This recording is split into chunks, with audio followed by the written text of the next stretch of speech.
جيبوها يا الأولاد، جيبوها يا الأولاد، جيبوها يا الأولاد. الله الله الله الله الله الله الله الله.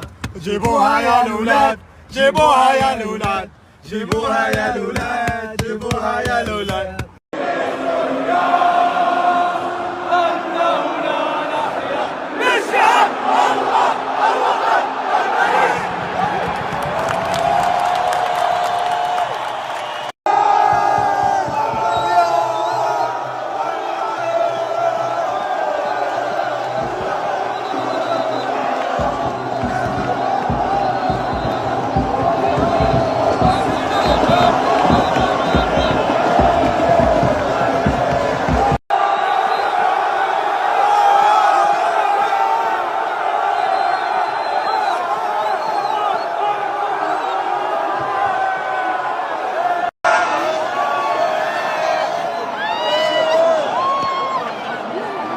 سلد. صفر الحكم. أنا طلبت الصدارة ولا شيء سواها. فعلتها المغرب ورب الكعبة يا إخوان. قلت أريد الصدارة وطلبتها من رجالها. قلت لا يا محمد، يكفينا يا محمد تأهل. قلت لا ما بدي التأهل وكفى. الصدارة بإذن الله تعالى. ما أرى من هذا المنتخب قادر أن يذهب بعيدا وبعيدا جدا في هذا المونديال. مبروك لنا جميعا. المغرب إلى دور ال16، المنتخب للمرة الثانية في تاريخها. يكون فعلا شوط ثاني ممكن نحن صعبنا على نفسنا ابراهيم، صعبنا نفسنا على ابراهيم يعني. الله بالله والله اكيد الابطال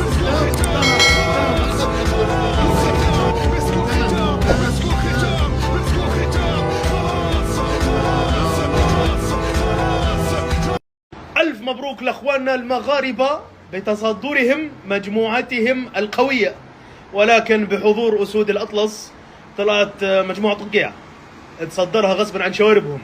7 نقاط. ومع مين؟ مع الثاني عالميا بالتصنيف ووصيف النسخة الماضية.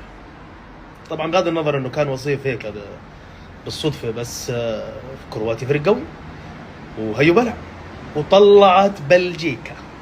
انت فاهم يا عزيزي انه المغرب اقصت بلجيكا المصنف ثاني عالميا من دور المجموعات؟ يا جابرييل. ألف مبروك للمغاربة أسود الأطلس. وإن شاء الله اليوم أنتوا حتواجهوا ألمانيا أو إسبانيا في حال جابوا أول أو ثاني. إن شاء الله تفوز كوستاريكا وتروح كوستاريكا وتفوز على كوستاريكا وتروح على ربع النهائي، بعدين على النهائي، بعدين تفوزوا بكأس العالم. من 2010 وهم بيحكوا بلجيكا الحصان الأسود، وفي كل سنة حدا بيركب الحصان الأسود. وهالسنة الحمد لله كان للعرب نصيب بينهم يركبوا الجحش الأسود. مبروك لمغرب العروبة، مبروك لمغرب الأسود. والله أسود يا أخي، أسود ورب الكعبة أسود للأمانة. أسود صح ولا؟ تأهل صدارة مع فرق كرواتيا بلجيكا كندا، يعني راح يلعبوا مع ألمانيا أو إسبانيا. واه ألف مبروك للشعب المغربي وللمنتخبات أو للشعب العربي جميعا بالتأهل العربي الوحيد الشريف العفيف. وارد لك المنتخبات العربية ما قصرتوا. المغرب مبروك. لدو يا جماعة، مين وصلنا؟ لدو يا باي. الحمد لله على السلامة. وش الحمد لله على السلامة؟ الحمد لله على السلامة. لدي على المتابعين. لدي هون شوي. لدي هون. هلا يا باي، والله مبسوطة يا باي، والله طابت. كان معي مرضين طابت يا باي. الحين في الملعب مثل ما تشوفوا بين شوطين، نتيجة 0-0، بس ان شاء الله يا رب المنتخب السعودي قدها وحدود. ان شاء الله نشوف جول واحد على الاقل للمنتخب السعودي، ونفوز في المباراة ونفوز في الشوط الثاني ان شاء الله. والله اليوم قلبنا احمر.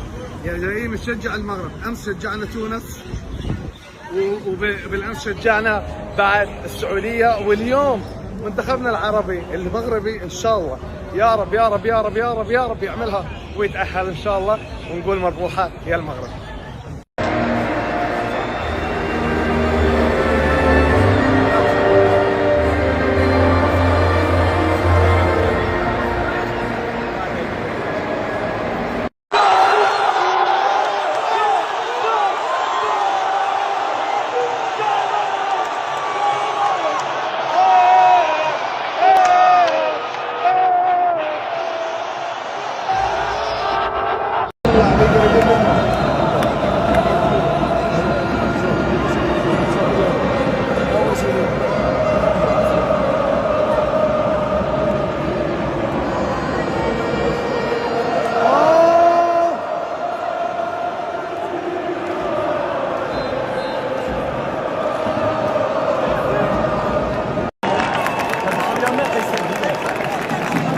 Substitution for Canada, number 10, Hoyland.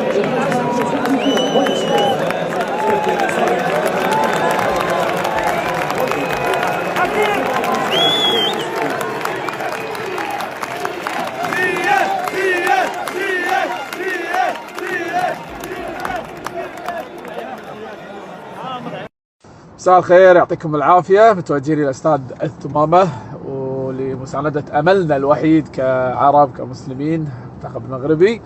حتى جمهور المغرب شنو يدخلك بأجواء المباراة، يحب يتنفس كرة قدم. فرايحين الحين إن شاء الله ربع ساعة تقريبا ونوصل، بس ندخل أجواء مباراة كندا والمغرب، وإن شاء الله نفرح بالمركز الأول ونبعد عن أسبانيا ويصير الدرب أسهل. إلا في حال اسبانيا يعني ما راح اقول تعطي المباراة لليابان، لكن ممكن تتساهل كون انها تبي يعني ضامنة التأهل. هي ضامنة التأهل. اسبانيا 4، المانيا 1، كوستاريكا 3. صح؟ اسبانيا 4، كوستاريكا 3، اليابان 3، المانيا 1. اسبانيا في خطر، يعني اذا اليابان فازت كوستاريكا فازت ما تتأهل اسبانيا. لا خلاص، يعني اسبانيا راح تفوز اليوم. اليابان تصير الأول، بعدين تصير كم 7، وألمانيا تفوز على كوستاريكا تصير 6. المغرب يلعب مع ألمانيا، أسهل من أسبانيا صح؟ قولوا لي رأيكم. يلا أنا أشوف إن نبعد عن أسبانيا، هذا رأيي الشخصي.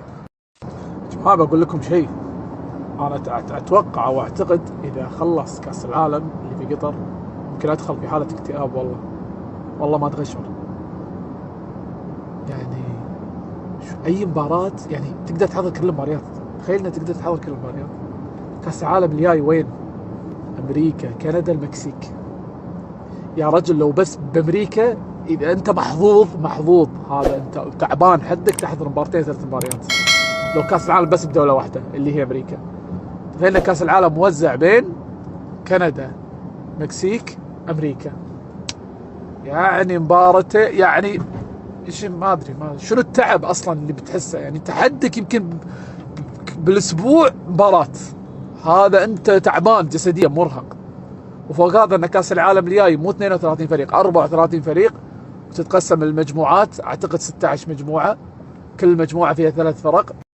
اكمل لكم، كاس العالم اللي في امريكا وكندا والمكسيك عبارة عن 64 فريق اعتقد، مو واكيد بس انه اعتقد 16 مجموعة، كل مجموعة 3 فرق، أول 2 يتأهلون، وبعدها يصير دور ل 32، نص الفرق تطلع يصير دور 32 اللي هو على شكل دور 16، خروج المغلوب دور 32، يخلص دور 32 يبقى 16، ندخل على دور 16 خروج مغلوب 8 ل4 النص نهائي النهائي. بهالطريقة يعني طريقة جديدة تعطي فرصة حق المنتخب. طبعا بالنسبة لنا كعرب يعتبر فرصة حلوة، لأن في ممكن إن بدال ما نشارك ب3 منتخبات 4 منتخبات كالعادة يعني نشارك أكثر، توصل إلى 8. لكن كأس العالم راح يكون جدا متعب. أقعد بالبيت عزز بكرة بضع بالتلفزيون أحسن. أنا عشان كذا أقول لكم ممكن أدخل في حالة اكتئاب. تعودت على أجواء كأس العالم، صرت يعني أنا أحب الأندية وايد أكثر من المنتخبات. الحين شوية شيء زاد وايد من المنتخبات، فمتعلق بكأس العالم. أنا آسف، مو 64 48 بالغلط، سقط سهوا. 48 تقسم على مجموعات، أول 2 يتأهلون، الأخير يطلع، يصير دور 32 خروج مغلوب، والدور بعدين 16 8 نص نهائي. وعلى فكرة كأس العالم الجاي اللي في أمريكا ومكسيك وكندا موزع على 16 مدينة. 16 مدينة. يعني أنت حدك تقعد بمدينة واحدة وأنت حظك المباريات اللي فيها. إذا بتسافر بالطيارة يمكن 3-4 ساعات، غير فرق التوقيت. عندنا هني بالدول العربية غير فرق التوقيت بين مدينة ومدينة. مزعج. فعشان كذا أنا لازم أعالج نفسي عدل قبل لا يخلص كأس العالم أو بعد ما يخلص كأس العالم هذا، لأني أتوقع أنه يدخل في اكتئاب.